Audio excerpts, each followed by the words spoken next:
man. Before I lay it down for the night, we're doing my favorite college backcourts. My favorite college backcourts of all time. Um, you know what I'm saying? And there's no particular order, but I'm just freestyling a bunch of college backcourts. I'm back on my passion and shit, sports and bullshit, and I ain't talking about no personal life stuff, but this has just been on my mind, so I'm gonna put it out there. Anybody that want to add on, man, please don't hesitate to add on. Um, First one, AI and Victor Page, man, that was a cold backcourt at Georgetown. Allen Iverson, Hall of Famer. Enough said. Victor Page, I think Victor Page left after his freshman year or something. I know. I was following. I think he was in damn near. I don't know what the fuck I watched. I don't know if I was watching the Don Diva. I was looking at Don Diva magazine or something. But this dude, he got all caught up in all kind of street stuff. I think he in jail now and shit. But yeah, Victor Page was a cold college guard. Um, Second, well, not second, but whatever. St. Joe's, Jameer Nelson, Delonte West. Delonte West, one of my favorite NBA players of all time. You know what I'm saying? God bless my, you know what I'm saying? He was going through some hard times, but definitely one of my favorite basketball players of all time. Love Delonte game. Jameer Nelson. Jameer Nelson, one of the best college players of all time, yo. It's a good channel to watch. It's called Stunted Growth. It talks about a lot of the college players and all that stuff. The guy, I guess he was a college player. He played against Jameer. He said Jameer was the best player he ever played against. Jameer Nelson is one of the best college players of all time. He played all 4 years too, and he took that program's never been the same since he left. So it's like Jameer Nelson's up there as one of the greatest college players, and he had a really good NBA career. So it was like, yeah, Jameer's up there. And Matt Carroll was on that backcourt too. Matt Carroll could light it up from the perimeter and shit. Uh, Another one, Derrick Rose and Chris Douglas Roberts at Memphis. That was a great backcourt. Now this is my top 5, so I think I'm at 3 now. Number 4. I guess like I said, no particular order, but I'm just keeping my make sure it's just these are 5 backcourts. Gotta stay in Missouri, man, because I'm a Missourian, Illinoisan, whatever you want to call me. I'm a show me, you know what I'm saying? A show me Illinoisan, you know what I'm saying? So it's like I'm from the East St. area, 618. So I'm fighting the line / Missouri. I'm the border war. Clarence Gilbert and Keon Doolin. Clarence Gilbert was that's a shooting motherfucker. You know what I'm saying? And Keon Doolin was a lottery pick. Keon Doolin was cold. Keon Doolin cross your ass up, pick your pocket. He had a great career. So it was like I think he left after his sophomore year. And Clarence Gilbert was a dude who had no conscience. That dude was shooting from anywhere.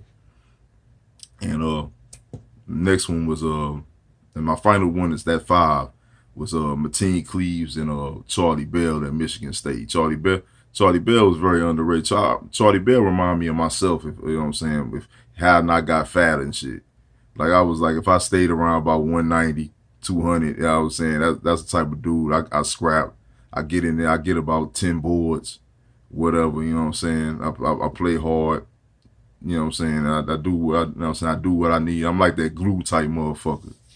So that Charlie Bell remind me. Mateen Cleaves is one of the great college point guards of all time. Great leader.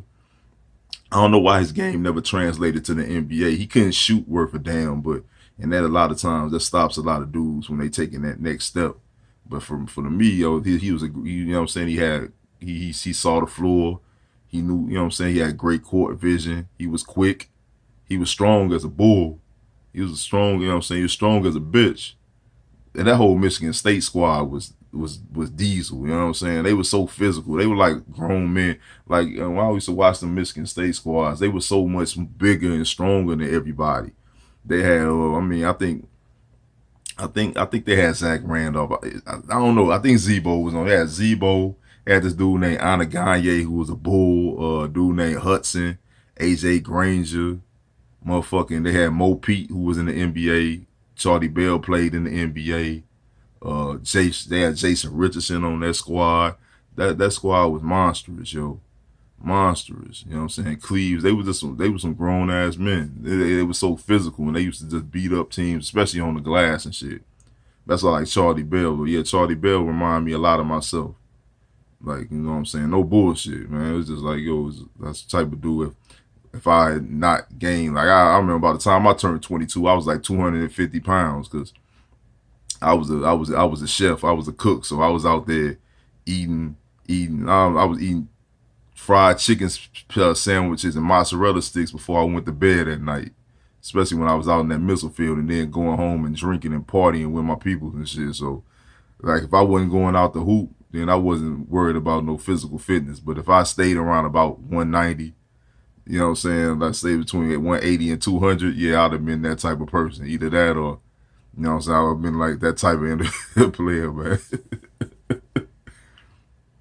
You know what I'm saying? That I'd have been like right in that realm. So, or Burn Davis, man. I played a lot like Burn, man. Like, yo, when I was at that weight. But it's like them two. But yeah, no doubt. I love that Michigan State, Mateen Cleaves and Charlie Bell backcourt. Honorable mention, and these really ain't no honorable mentions because like, yo, all these dudes, all these motherfuckers is great backcourts.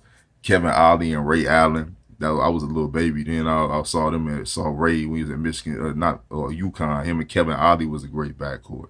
Both them dudes went to the league. Travieso and Edgar Padilla and UMass, another dope ass backcourt. And them dudes could light your ass up. Gotta stay at the crib, St. Louis. H. Wallman and Claggett from the neighborhood. So I'ma always represent. You know what I'm saying? Claggett to light your ass up, and Wallman can shoot the lights out too. And I mean, that was one of them better. St. Louis was always, I mean, St. Louis always winning 20 plus games when them dudes was there. So they held it down. Motherfucking D. Brown, Darren Williams, and Luther Head in Illinois, the Illinois team that won the national championship. I think did they win the national championship? I think they won the national championship. I think that team won the national championship. I can't remember, man. I'm freestyling all this shit. Who else? Is up there. Like I said, I haven't followed basketball since about 2010. Whenever Quinn Snyder left Missouri was the last time I really stopped. I kind of stopped following the NBA real heavy. Not the NBA, but the NCAA. I haven't really followed too many teams. I'm gonna try to follow more games now. Like my life's starting to get back in order. So, like, you know, was to save up some money, I could do shit like sit back and fumble through and watch a lot of games and shit. I've been working hard the last few years, just getting shit in order. So, you know what I'm saying, do things like going fishing and stuff like that. So it's like the things that I used to really enjoy doing in my spare time type stuff. You just going bullshit. I can finally do again, like watch sports. I need to get back and go fishing, stuff like that, like fishing, stuff like things like that, which I want to start getting back into. I've been saying that the last 10 years, I guess, but I'm gonna get it popping. But let me get back on the square. But I think that's it. And my last team is UCLA. That UCLA team. I think in 2009. I think they had Darren Collins and Josh Shipp, and I think they had Russell Westbrook. Russell Westbrook was coming off the bench on that motherfucker. So, you know what I'm saying? I think that was a cold backcourt too. So that's it pretty much. Just want to run that real quick, man. Anybody want to add on, man? Please, and you know what I'm saying? That's it, my man. Peace, man. Y'all enjoy y'all night.